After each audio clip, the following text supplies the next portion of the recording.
Mr. Mandaviya, Member of the Indian Parliament.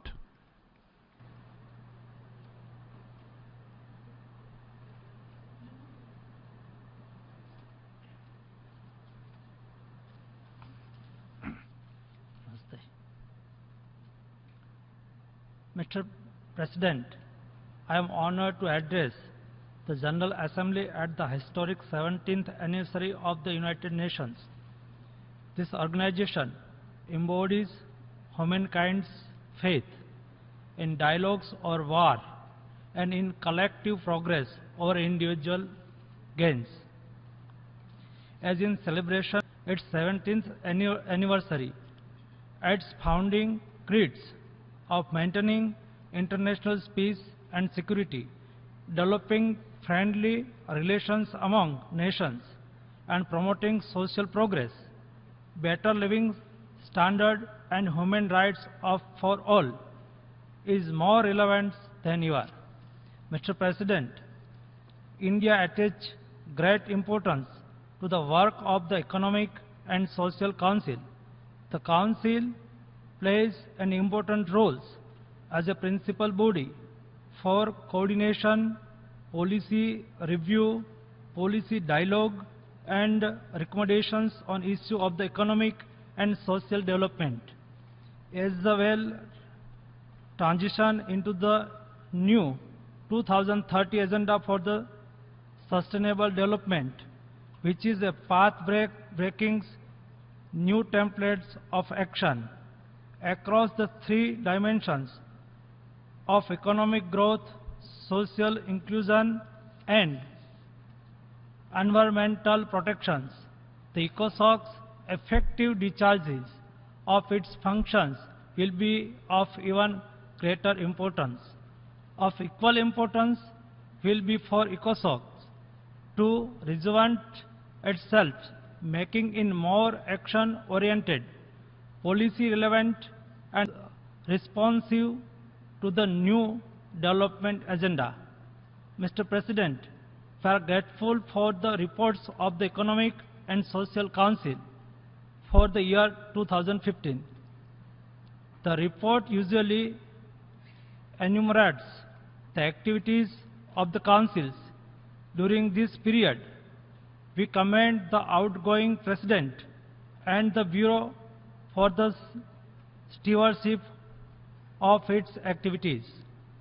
I would like to extend our congratulations to the permanent representative of Republic of Korea on his assumption of the current presidency of ECOSOC, and would like to assure him of our steadfast support of him and the new Bureau in their works.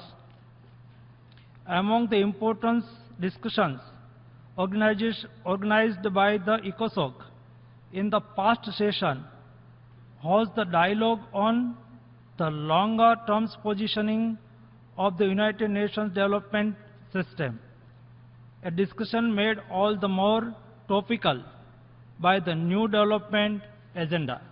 We commend the efforts of the permanent representatives of the Colombia for the stewardship of these dialogues and welcome the permanent representative of the Argentina as the incoming chair of these dialogues this year.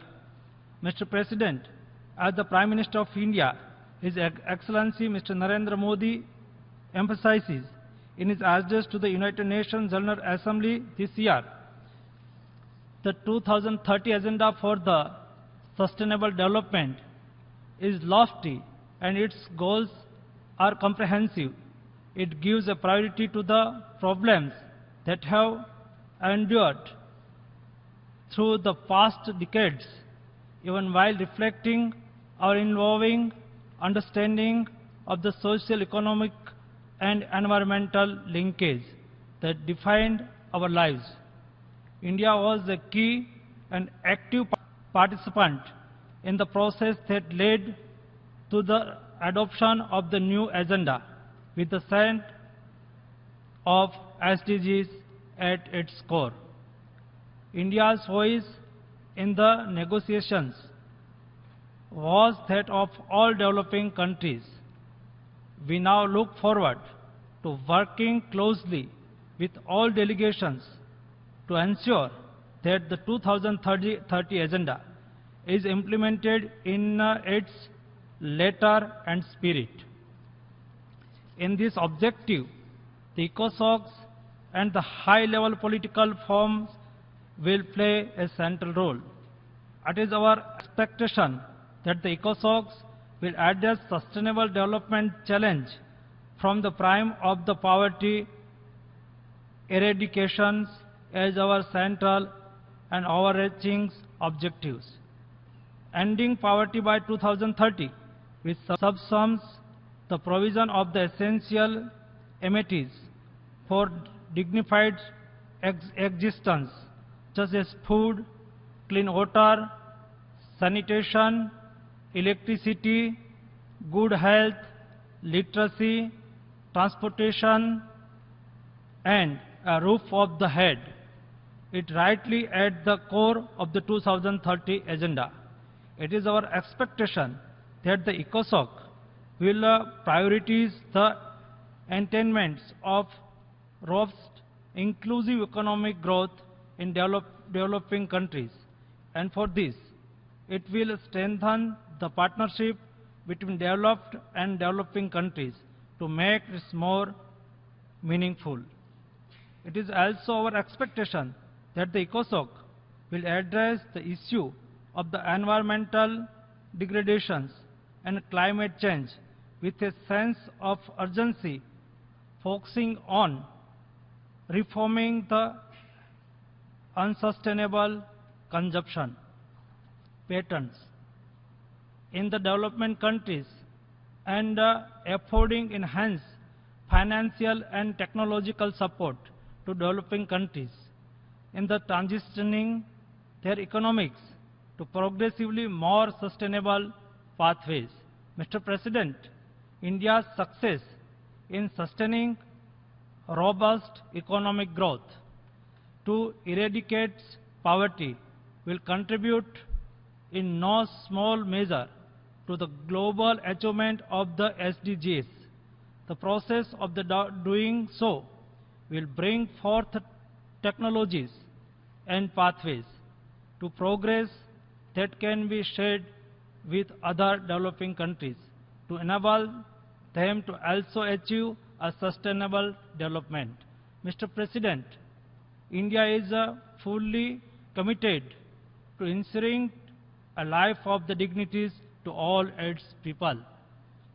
To this end, the government of Prime Minister Modi has renewed its efforts to return India to high growth trajectory, promote jobs-rich industrial development, including through rapid skill development of our young populations, promotes financial inclusion, protection and welfare of the girl child, agriculture innovation, and a massive drive for the improved sanitation.